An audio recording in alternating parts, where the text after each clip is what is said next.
Nomor 64. Banyak konten kreator Kristiani yang bertanya pada diri sendiri, apa strategi paling efektif untuk menjangkau lebih banyak lagi para pengguna, orang-orang, jiwa-jiwa? Sarana apa saja yang bisa membuat konten saya lebih menarik? Gaya macam apakah yang paling cocok? Meskipun pertanyaan-pertanyaan tersebut membantu, kita harus selalu ingat bahwa komunikasi bukan hanya sekedar strategi, tetapi lebih jauh lagi. Seorang komunikator sejati memberikan segalanya, memberikan dirinya sendiri. Kita berkomunikasi dengan jiwa kita dan dengan tubuh kita, dengan pikiran, hati kita, tangan kita, dan segalanya. Dengan membagikan roti kehidupan, kita belajar gaya berbagi dari Dia yang mencintai kita dan memberikan dirinya untuk kita. Gaya ini tercermin dalam 3 sikap, kedekatan, kasih sayang, dan kelembutan, sebagaimana disebut oleh Paus Fransiskus sebagai karakteristik khas gaya Tuhan. Yesus sendiri dalam perjamuan malam perpisahannya meyakinkan kita bahwa tanda khas murid-muridnya adalah saling mengasihi, seperti Dia telah mengasihi mereka. Dengan cara itulah komunitas Kristiani dikenali oleh setiap orang. Pertanyaannya adalah bagaimana seorang bisa mencerminkan gaya Tuhan di media sosial?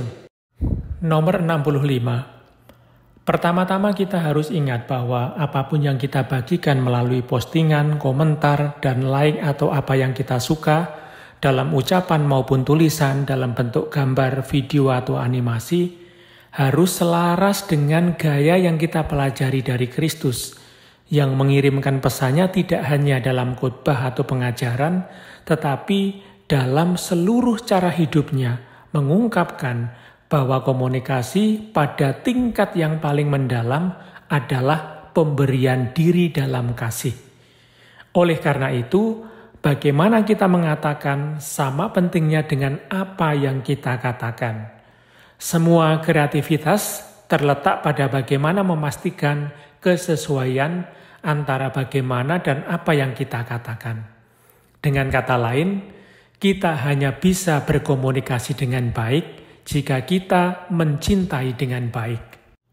Nomor 66. Untuk mengkomunikasikan kebenaran, pertama-tama kita harus memastikan bahwa kita menyampaikan informasi yang benar. Tidak hanya dalam membuat konten, tetapi juga dalam membagikannya. Kita harus memastikan bahwa kita adalah sumber terpercaya.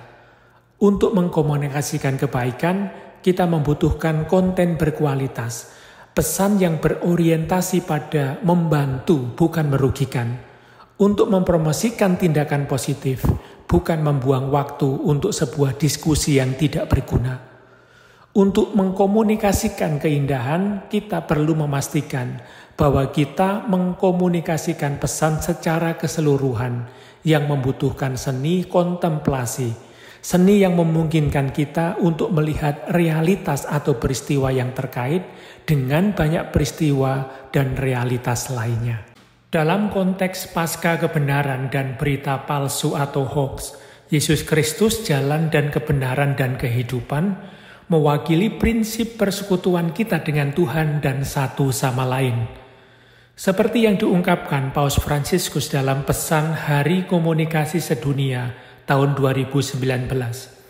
Tugas untuk menjaga kebenaran muncul dari kebutuhan untuk tidak mendustakan hubungan timbal balik persekutuan. Kebenaran terungkap dalam persekutuan. Kebohongan di sisi lain adalah penolakan yang egois, untuk mengakui bahwa kita adalah anggota dari satu tubuh. Penolakan untuk memberikan diri bagi orang lain. Sehingga kehilangan satu-satunya cara untuk menemukan diri kita sendiri. Nomor 67. Untuk alasan itulah, hal kedua yang perlu diingat adalah bahwa pesan lebih mudah diterima ketika orang yang berkomunikasi itu menjadi bagian dari suatu komunitas. Ada sebuah kebutuhan mendesak untuk bertindak tidak hanya sebagai individu, tetapi sebagai komunitas. Fakta bahwa media sosial memfasilitasi inisiatif individu dalam memproduksi konten bisa tampak seperti peluang berharga, tetapi dapat menjadi masalah ketika kegiatan individu dilakukan dengan berubah-ubah dan tidak mencerminkan tujuan dan pandangan keseluruhan komunitas gereja.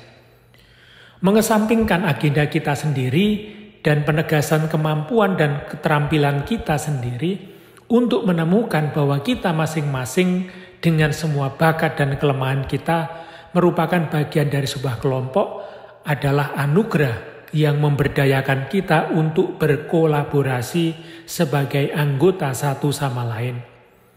Kita dipanggil untuk memberikan kesaksian tentang gaya komunikasi yang menumbuhkan rasa memiliki satu dengan yang lain dan yang menghidupkan kembali apa yang disebut Santo Paulus sebagai urat dan sendi-sendi yang memungkinkan anggota tubuh untuk bertindak dalam sinergi.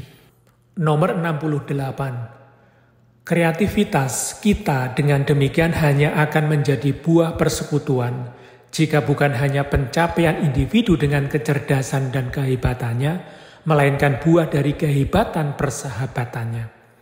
Dengan kata lain merupakan buah dari kasih.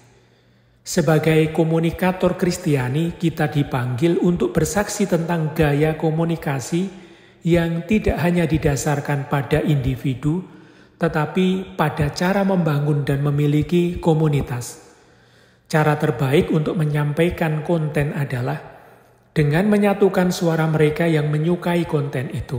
Bekerja bersama sebagai sebuah tim menyediakan ruang untuk aneka macam bakat, latar belakang, kapasitas, dan rutinitas yang berbeda, lalu bersama-sama menciptakan keindahan dalam simfoni kreativitas, merupakan bentuk kesaksian yang paling indah, bahwa kita benar-benar anak-anak Tuhan, ditebus dari sikap hanya peduli pada diri sendiri, ke arah sikap yang terbuka untuk perjumpaan dengan orang lain.